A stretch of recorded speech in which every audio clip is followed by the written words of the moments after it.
E o ministro da Justiça, Flávio Dino, informou hoje que a Polícia Federal prendeu 49 CACs, que são os atiradores e colecionadores de armas, durante a Operação Day After, realizada um dia após o fim do prazo para o recadastramento de armamentos no país.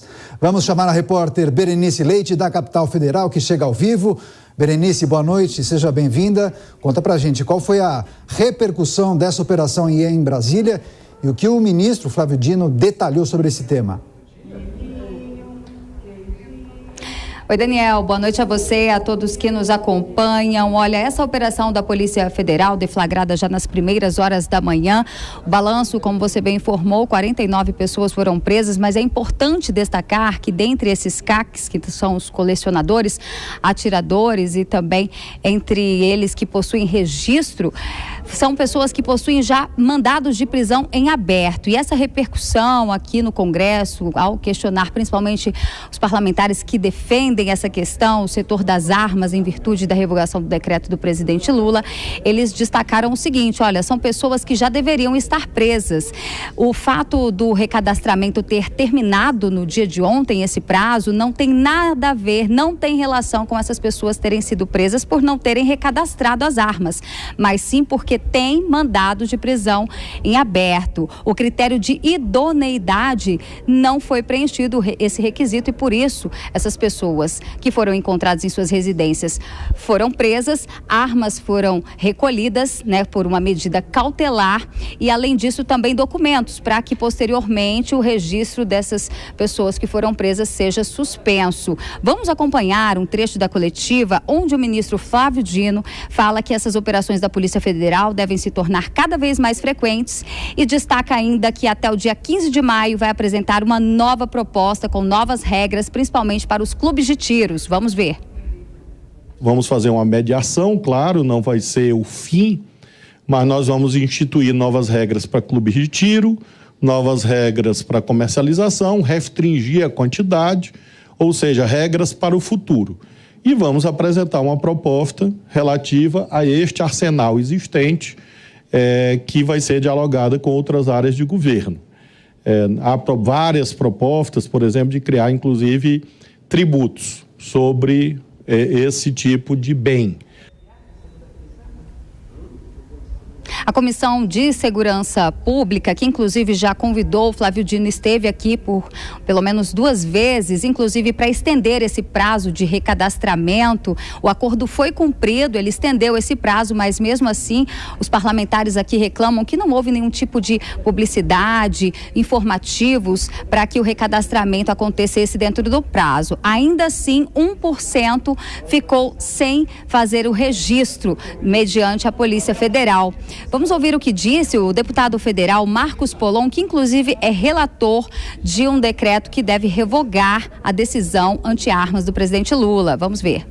Não houve uma campanha nacional de conscientização, não houve sequer uma publicidade institucional demonstrando como isso deve ser feito e para que deveria ser feito, e isso é muito grave. Sem contar com o prazo extremamente exíguo. No começo eram apenas os 60 dias, que acabariam já no dia 3 do mês passado. Nós conseguimos uma prorrogação pela Comissão de Segurança Pública junto ao ministro da Justiça, que se encerrou ontem, e nessa prorrogação a gente conseguiu atender mais de 20% que não haviam recadastrado ainda.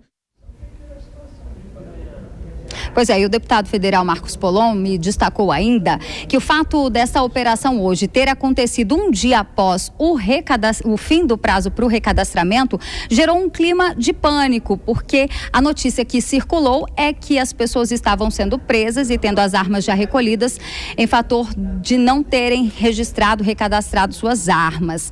E olha, isso gerou uma reação aqui no Congresso. Um requerimento de urgência vai ser apresentado na semana que vem, um requerimento para que seja votado sem passar por outras comissões, que vá direto a plenário e seja votado, como eu disse, esse projeto de decreto do Legislativo, que pretende revogar o decreto de Lula, o decreto anti-armas, e assim poder trazer uma luz para aqueles que dependem, do setor de armas, clubes de tiros, entre outros. O deputado, que é presidente da Comissão de Segurança, Sanderson, trouxe mais detalhes de como deve acontecer essa tramitação aqui no Congresso. Nós vamos levar à votação um requerimento de urgência ao PDL número 03 de 2023, que suspa o decreto de Lula contra os CACs. E em aprovando esse requerimento de urgência na semana que vem, ainda na semana que vem nós vamos levar a plenário o mérito do PDL 03 e, aprovando o PDL 03, nós, na Câmara dos Deputados, resolveremos essa questão. E de acordo com o presidente da Comissão de Segurança, o deputado Sanderson, Lira apoia e vai colocar em pauta para que seja apreciado aqui na Câmara. É claro que isso também, após o aval da Câmara, deve ir também para apreciação no Senado Federal. Mas o governo já prometeu apresentar aí uma proposta com novas regras para o setor de armas até o dia 15 de maio. Então, talvez não seja necessário que o Legislativo entre em ação para tentar defender esse setor que tem sido prejudicado, já que o setor, principalmente do clube de tiros, está parado, gerações de emprego. É isso que os parlamentares aqui pró-armas justificam em fator aí do setor estar parado e em tamanha decadência. Daniel, volto com você. Pois é, vamos aguardar se esse decreto ou projeto do Executivo vai atender os anseios dos CACs e também da bancada ligada ao setor armamentista. Berenice Leite daqui a pouco volta com mais informações da capital federal. E para comentar os assuntos mais importantes do dia, Dora Kramer e também Nelson Kobayashi, a quem agradeço demais pela participação. Sejam bem-vindos, uma ótima noite a vocês.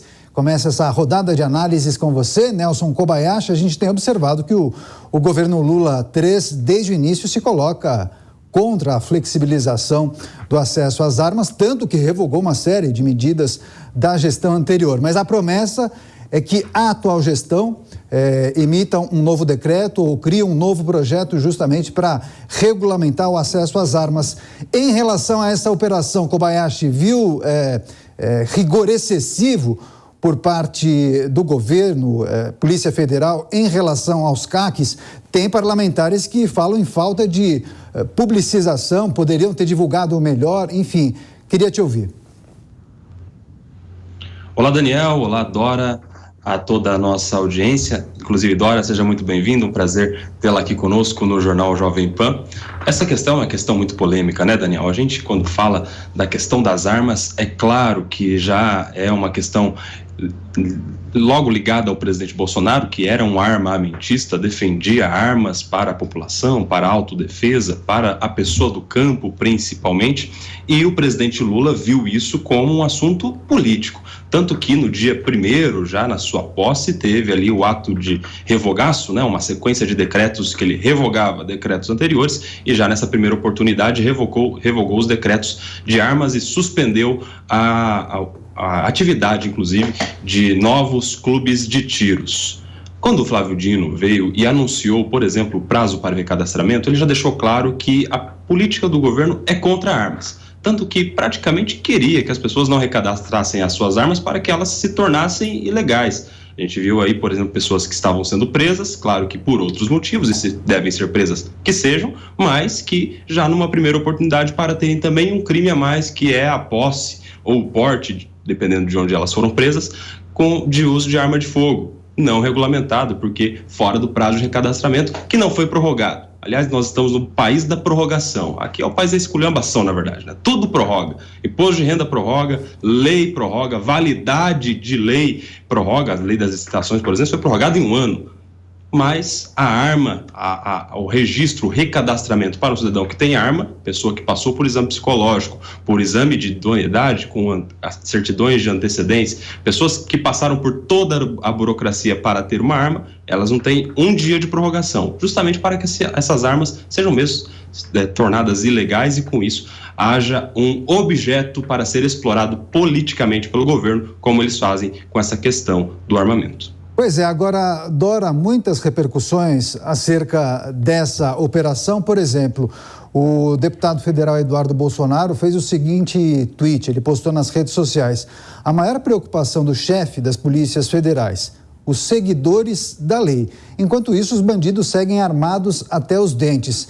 E muitas vezes é justamente o pensamento do grande público, né? Da população de forma geral.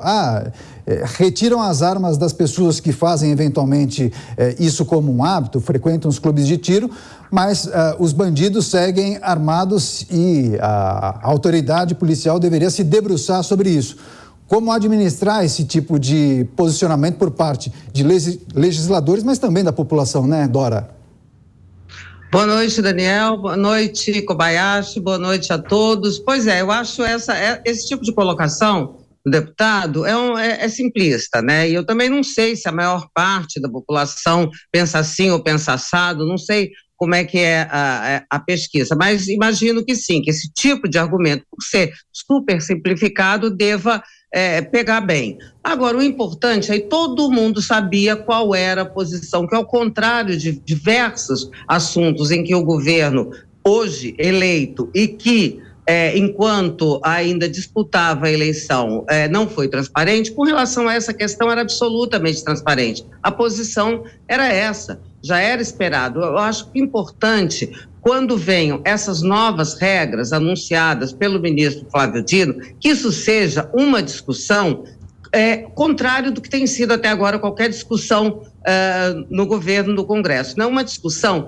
transparente, que não tente impor apenas um tipo de visão, porque já se viu que não passa no Congresso. Vimos aí agora mesmo a questão do marco de saneamento, onde se tentou impor uma visão por decreto e o Congresso derrubou. Vimos na questão do PL das fake news. Então é importante que isso seja, que venha uma proposta do governo que, claro, ela vem dentro daquele espectro de pensamento do governo, mas que ela esteja aberta à negociação para incluir os mais diferentes pensamentos.